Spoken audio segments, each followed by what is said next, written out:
Asia cup ও Netherlands সিরিজের জন্য বাংলাদেশ দল ঘোষণা। এশিয়া কাপ ও নেদারল্যান্ডস সিরিজের জন্য লিটন দাসকে অধিনায়ক করে 16 সদস্যের দল ঘোষণা করেছে বাংলাদেশ ক্রিকেট বোর্ড বিসিবি। শুক্রবার এই সংবাদ বিজ্ঞপ্তিতে এই তথ্য জানানো হয়। 16 সদস্যের দলে ডাক পেয়েছেন নুরুল হাসান সোহান, সাইফ হাসান ও নাসুম আহমেদ।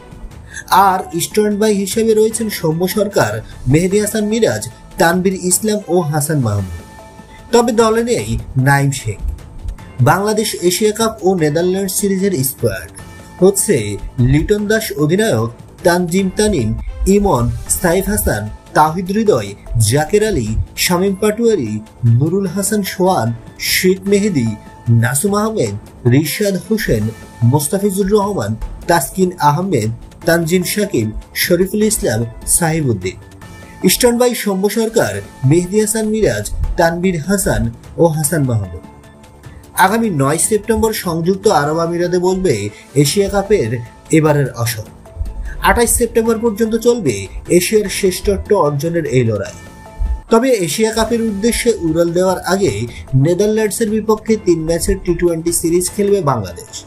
সিলেটে আগামী 30 আগস্ট সিরিজের প্রথম টি-20 অনুষ্ঠিত হবে। এরপর 1 ও 3 সেপ্টেম্বরে সিরিজের দ্বিতীয় ও শেষ টি-20তে ডাচদের মুখোমুখি হবে টাইগাররা। এই সিরিজ শেষেই এশিয়ার শ্রেষ্ঠত্ব অর্জনে আমিরাতের বিমান ধরবে টাইগাররা। বন্ধুরা, নিত্য নতুন এক্সক্লুসিভ খবরাখবর সবার আগে পেতে আমাদের ইউটিউব চ্যানেলটি সাবস্ক্রাইব করে পাশে থাকা বেল আইকনটি অন করে দেওয়ার অনুরোধ রইল।